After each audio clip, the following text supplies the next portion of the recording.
आमे फूल द्वारा सजाइबा। आज्ञा दीदी। फूल द्वारा सजाइबा। आज्ञा दीदी। चलो सजा आरंभ करो। चलो पूरा सुंदर भाव सजाई सजाई जी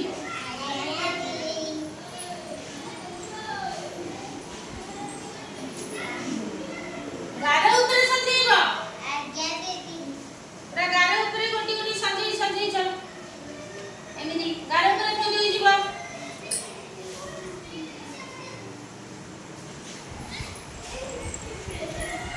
पूरा गार ऊपर सुंदर सुंदर गीत गाई चलो।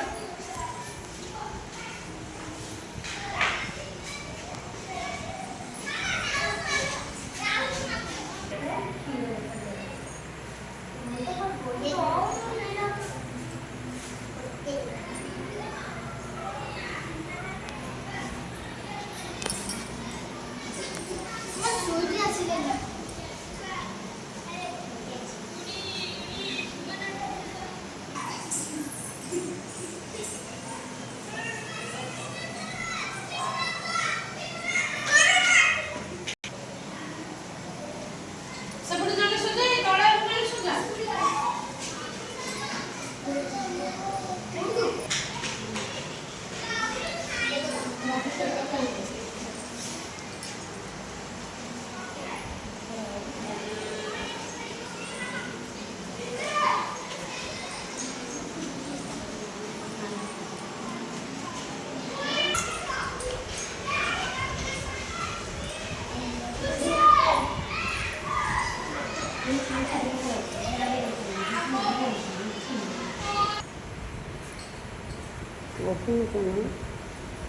ପିଲାମାନେ आज्ञा दीदी। ପିଲା ସଜେଇଲ ଚିତ୍ର କେମିତି ଲାଗିଲା? ବଢିଆ ଲାଗା। ତମର କଣ ଥିଲା? ଆମର ପଦ୍ମ ପଦ୍ମବତୀ। ତମର ମାଛ। ତମର ପଦ୍ମ ଫୁଲ। ତମର ଖୁଦା।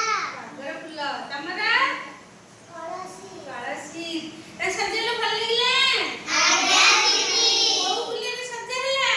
ଆଜି କଳସୀ ଫୁଲରେ। ତମେ ତା ଭଳିଆ ପ୍ରଜାପତି ତମେ ଫୁଲ ତମେ ଗୋଟେ ଗୋଟେ ପ୍ରଜାପତି ଫୁଲ ମାଛ କଳସୀ ଭଳିଆ ତମେ ଜଣେ ଜଣେ ହେଲା। ଆଜ୍ଞା ଦିଦି।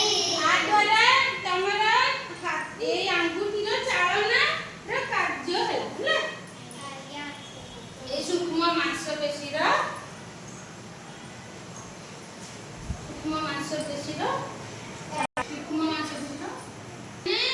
ଆଜ୍ଞା ଦିଦି।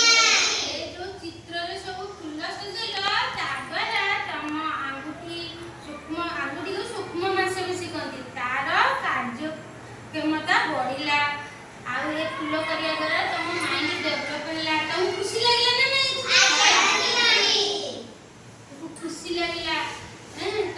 ସେକୁ କେମିତି ସଜେଇବ ତମ ମନରେ ଧାରଣା ଆସିଲା କେମିତି ସଜେଇଲେ ସୁନ୍ଦର ଦେଖାଯିବ। ଆଜ୍ଞା ଗୁରୁମା। ସମସ୍ତଙ୍କୁ ଧନ୍ୟବାଦ।